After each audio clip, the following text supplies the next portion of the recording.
Well, it's a particular honor for me this morning to be able to introduce our next guest. John Tefteller and I, it seems, shared some similarities in our childhood. We were both collecting and dealing in records from a very young age, from before either one of us were even able to drive. But at the age of 16, his life took a turn that my life has never experienced anything like it, I would imagine, when he became the archivist and sound engineer for Groucho Marx. That lasted a couple of years until Groucho's passing, and then he went on to work for the Society for the Preservation and Encouragement of Radio, Drama, Variety, and Comedy. And I hope I got that right. And then also for Pacific Pioneer Broadcasters.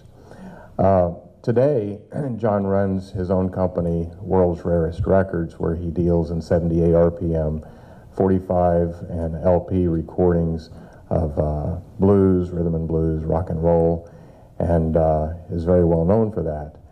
He's particularly well known for a purchase that he made last year, and I'm sure that he will elaborate on that during his talk. Please join me in welcoming John Tefteller.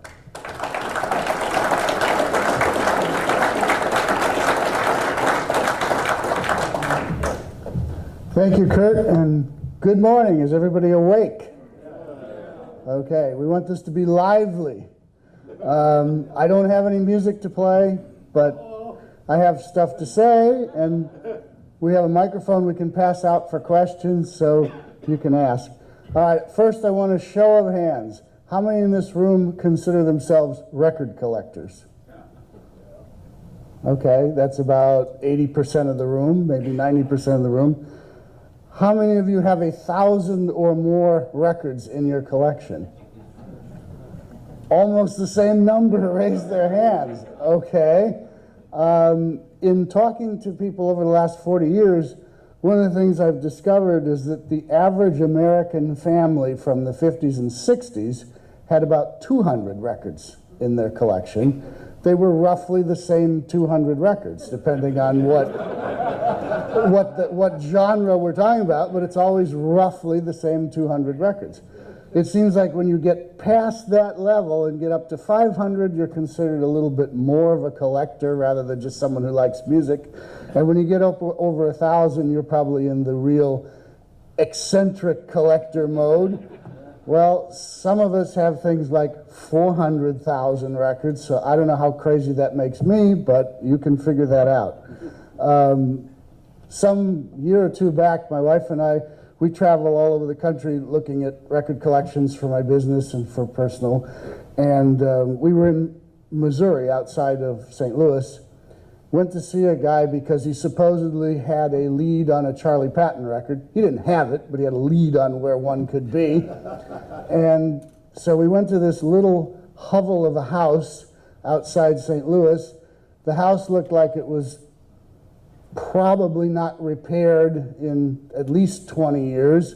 Inside, it didn't look like it had been dusted or cleaned in at least 20 years. And here on the wall was these rows of records. Somehow the conversation got around to the fact that there was no wife present in the house. It was simply another bachelor record collector. And so the question was put to this gentleman as to what became of your wife, because there was a picture there, but no wife. And he said, well, she came to me one morning and said, I'm leaving you. And he said, I looked at her and I said, I don't know why in the world you would leave me. You're never going to find another man with a record collection like mine. So that's the kind of thing you deal with. I consider myself a record entrepreneur. No government funding. Never received a dime from the state or the federal government or Congress or anybody. I just work very hard. My wife says I'm a workaholic, doing something with the business all the time. I'm traveling constantly. I produce reissue CDs with the help of Richard Nevins of early blues material, which I share inside a blues calendar that comes out every year with old original graphics and photos of blues singers. Yes. Oh, some people like it. Okay, good. As Kurt said, I've been collecting and messing with records since about 1974. I'm a dealer in records to pay for what I like to keep, as well as support my family. When I was in high school, I used to go around to yard sales on the weekends and pick up used rock and roll LPs that weren't too used, but still in pretty nice shape. And I would bring them to school on Monday morning. I had a trunk full of albums, and I'd buy them for 50 cents and sell them for $2. And that's how that got going. In college, I started an international mail order business in addition to studying in college. Didn't get much studying done, but that was okay, because after I graduated, I did the mail order business full-time for records. I guess some people refer to me as the record detective, because I travel all over everywhere. I'll go into any small town, any big town, any bad neighborhood, any good neighborhood, doesn't matter. I'm out there looking for those records all the time. In fact, yesterday afternoon, at Rich Nevin's suggestion, we went wandering around antique stores in this local area. So sorry if I missed any of your presentations. Didn't find anything, but couldn't resist the beautiful day and the idea to get out and go look for some records in Chapel Hill, North Carolina. I've been tracking record values and trends in what sells and what doesn't for the past 40 years, sort of like some people track the stock market or the art market or the gold market or whatever collectible market you want. So I kind of have a really good feel as to what is collectible and what isn't. First of all, if you're looking at records as an investment, you must be very careful. Not everything goes up in value. Many records have gone down in value, especially with eBay and all of the stuff that goes up there, where you'll see as many as 100 and 200 copies of the same record for sale in a week. So I can only speak authoritatively on the types of records I deal with. I can tell you about blues, rhythm and blues, jazz, a little bit about country, and a lot about rock and roll from the 50s and 60s. I don't have anything to do with classical, opera, easy listening, ethnic, any of that. I don't have any knowledge in that, and I haven't tracked that over the years, so I can't speak to what's happened with those markets. In general, common records will always be common. So if you want to talk about making money in records, don't buy common records. You can buy them if you like them and enjoy them, and that's fine, but don't expect to ever be able to sell them for much money. And as time moves along, those common records will still be common. Maybe 200 years from now, somebody will be hunting for that special Bing Crosby record, but even that, I don't think they're going to have much difficulty finding, even 200 years from now. There'll be plenty of white Christmases for generations to come. Rare records, on the other hand, genuinely rare records always seem to find buyers, whether it's on eBay or private auctions or just person to person.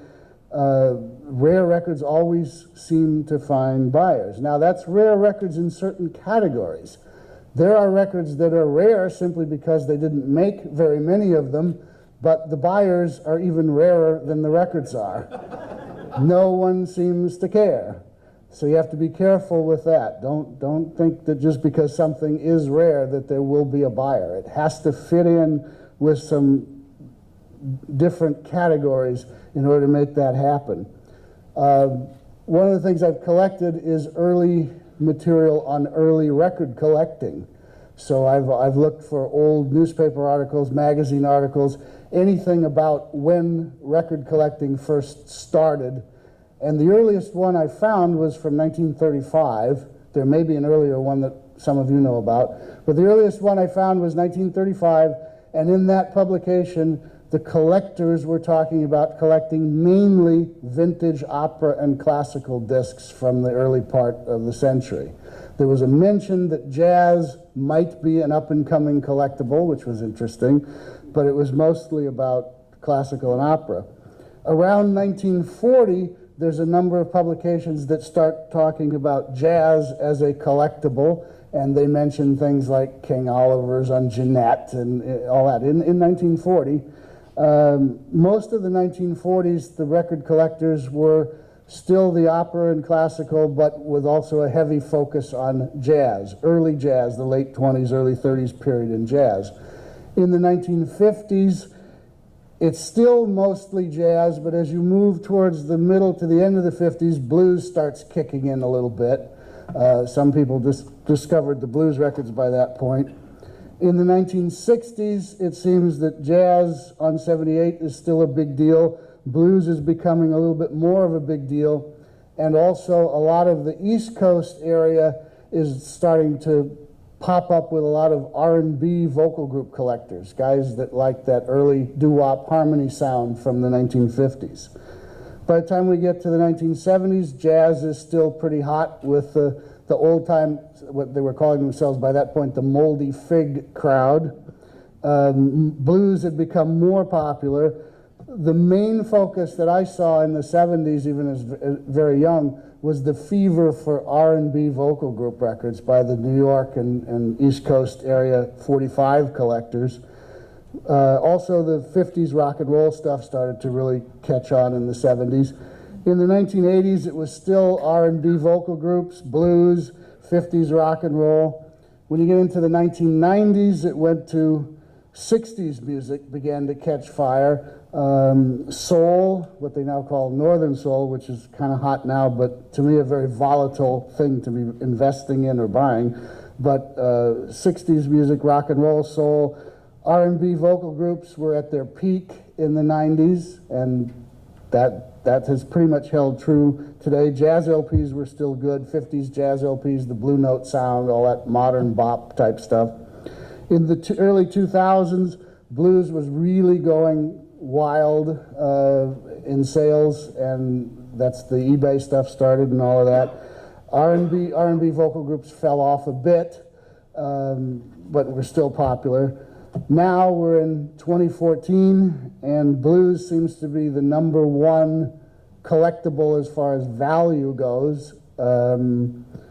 Also good now is still the rock and roll of the 60s. The 50s has fallen off a little bit, but the really rare stuff still sells. Northern Soul is big, 60s music is big, jazz LPs are still big on the internet. Rockabilly is a big thing now. It was a little bit before, but it's pretty hot now. R&B vocal groups are not quite so vibrant. That's an older generational thing, it seems. They haven't translated well to a younger generation. Just to give you an example of some prices, if we're talking about records as an investment, I was talking to Don Kent, who showed up here for a little while the other day, and he said in 1963 he was able to buy a Robert Johnson Vocalion for $7. Now that's 1963. He said in 1972 he bought another one and it was $75. So a bit of an increase in there. In 1985, you could buy one in really nice shape for about $1,000.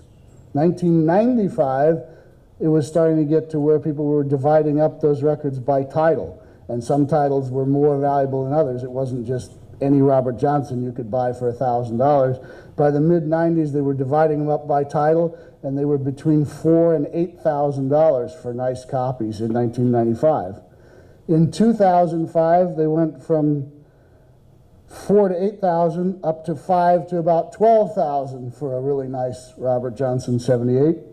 And I think they're on track now for next year to be somewhere between $8,000 and $20,000, depending on title.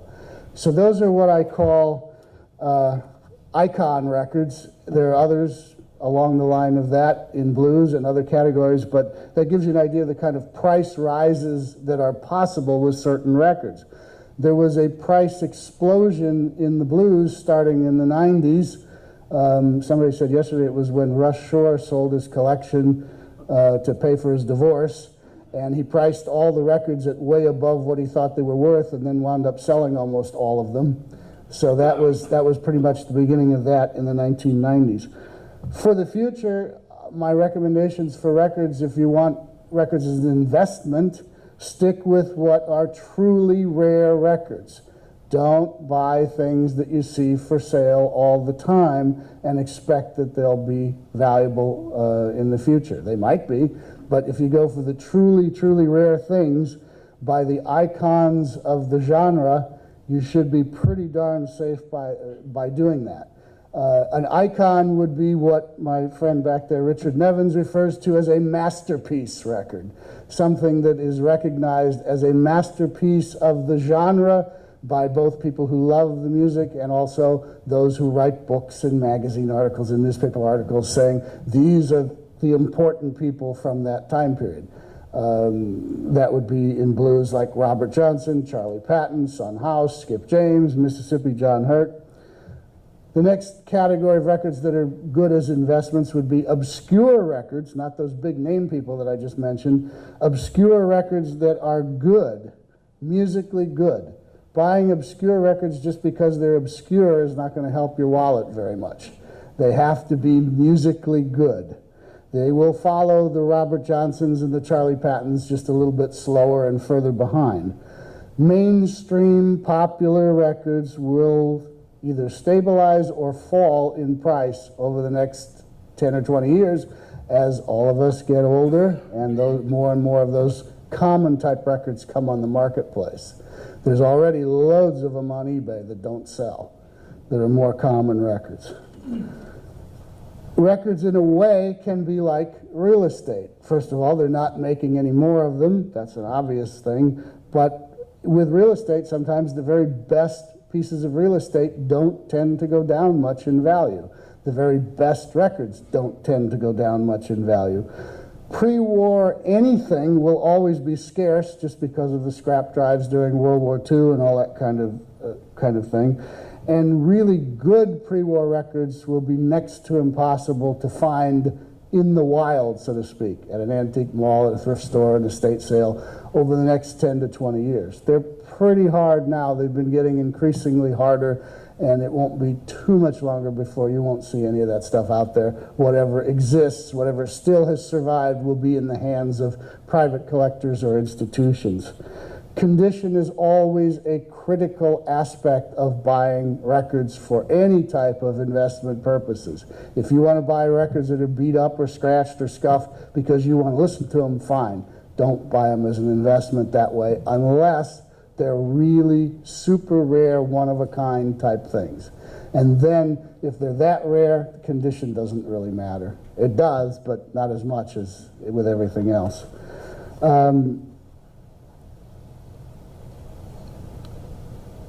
I would say buy the records that you like if you don't care what will happen to your records when you're gone, and just keep them and enjoy them, and when you're gone, they're the problem of your children or the next generation. If you buy the icon records and the very, very rare things, you then take on a responsibility of what to do with those, because those records are very special. Whatever they are, the icon records in whatever categories, those are very special, and if you have those, you need to be thinking about how to pass those along to the next generation. Carrie Janelle put me on the spot last night, which was good, saying, what are you going to do with yours? And I didn't have an answer, and I still don't have an answer. But to think about it is a good idea, and I think everybody should think about that. As far as predictions for things that would be happening over the next 10 or 20 years, the really rare stuff will be really rarer and more expensive. There's no let up in anything like that that I can see. I can see in 10 years $25,000 Robert Johnson 78s. Now, I don't know how many buyers will be around at that level, but with really good icon type records, there's usually one or two. And it only takes two, especially if I'm involved, to get it up there in price. One other thing I mentioned in the little description of what I was going to talk about, don't hoard your records.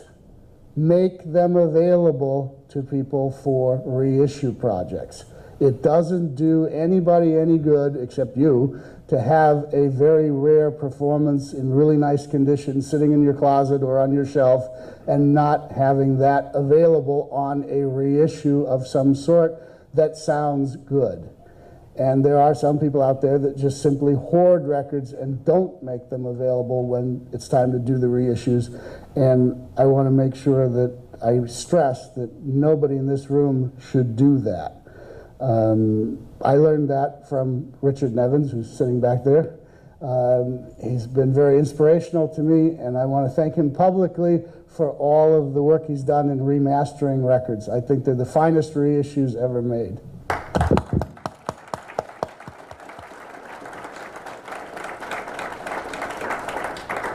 People ask me what is the most fun for me in record collecting. The most fun for me in record collecting is finding something that has been long considered lost. And I've been pretty good at that with all the running around the country over the last 20 years. Finding the missing Paramount records, for one, and some other things. And that is the best joy I have in record collecting, is finding one of those things and then giving it to Richard for remastering, and then seeing it come out and letting everybody else enjoy it.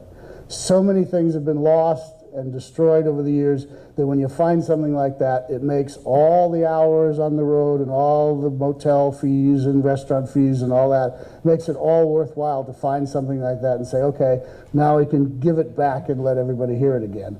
And that's what I've been doing with the reissues that I do. But I want to make sure to stress that I want reissues to sound good.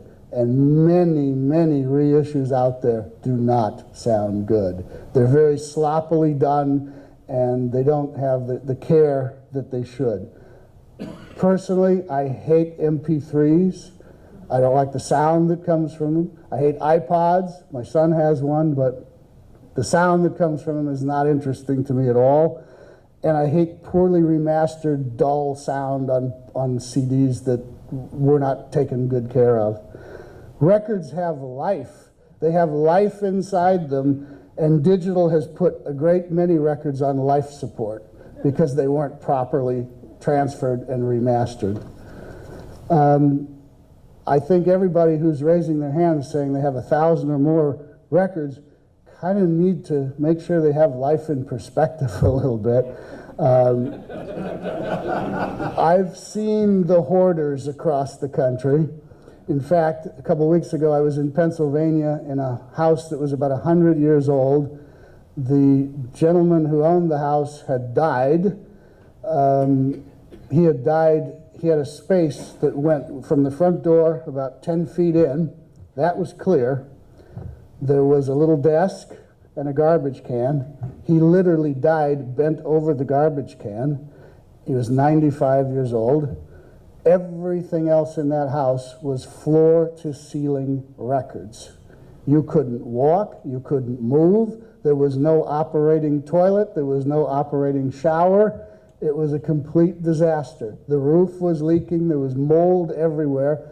In addition to collecting records, he collected 16mm film, and the stench of rotting vinegar film in the house was so bad you couldn't hardly walk or think or be in that house for very long. My son walked in with me, took one look and said, I'm out of here. I don't even want to go in this house. But I stayed there for a whole week excavating through all these mountains of records. You had to move records to find out that there was a staircase to the upstairs floor. Then you move all the records off the staircase, get up to the top floor. You can't open any doors because there's records piled in front of them. When you open the door, you can't go in because there's records all the way to the back. Try to control your hobby a little bit and don't let that happen. Did you find anything? Yes, yes, I did. I rescued about 4,000, mostly radio transcriptions of 1930s radio programs, Burns and Allen, all kinds of fun stuff, early stuff from the early to mid-30s. So love your records, but don't become a hoarder like that. I've seen marriages ruined by records. Don't let that happen to you. I've been married for 32 years. She's sitting back there, and she tolerates all of this. So, but don't let it get excess where they don't tolerate it. Not a good idea. So before we take questions, I have 4 simple rules for record collecting. Rule number 1, there is life outside of records. Go live it. Number 2, your wife, your kids, and your family are more important than any records you have. So make sure you keep that in perspective. Third, your relationship with God, coupled with honesty and personal integrity, is the most important of all. You can have all the records you want, but if you don't have a good relationship with God and are not honest and do not have integrity, it all isn't going to matter. And the last rule, have fun, and when you find some rare blues records, call me. All right, questions? Do we have a microphone somewhere? Okay. Kerry. John, I had a question relating to supply and demand. Okay. As you know, the supply is what is a key factor for you. Right. Demand is something that you can't control.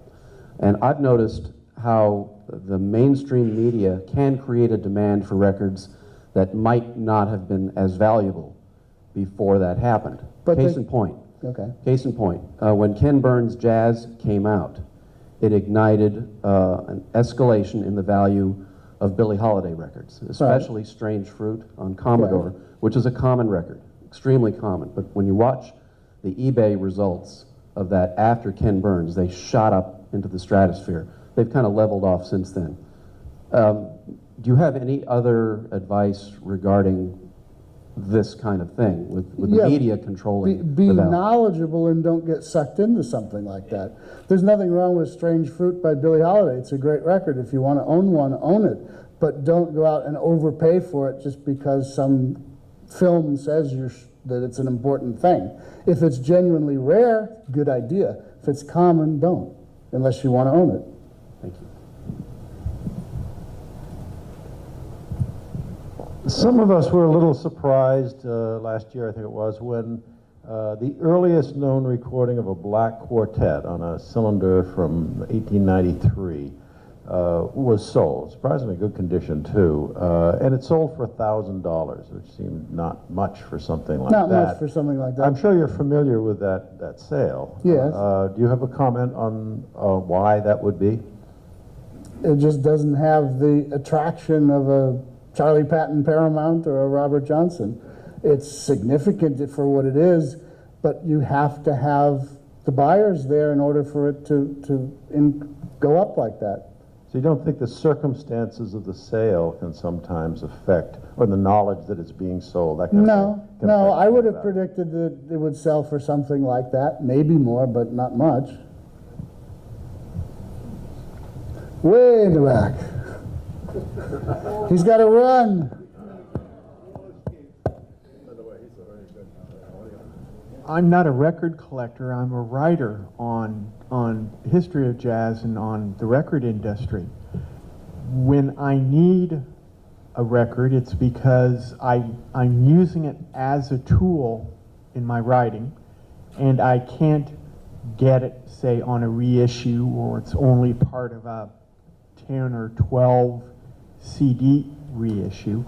What advice would you have for acquiring a record where the purpose is simply to get a good utilitarian copy at the lowest possible price as a research tool? I have no idea. I'm the one that buys everything at the highest possible price.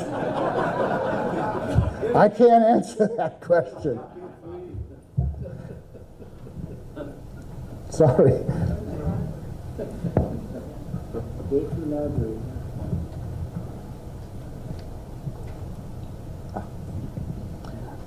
I had a question about the object versus the audio within and the access to it, a little related to the reissues that you mentioned.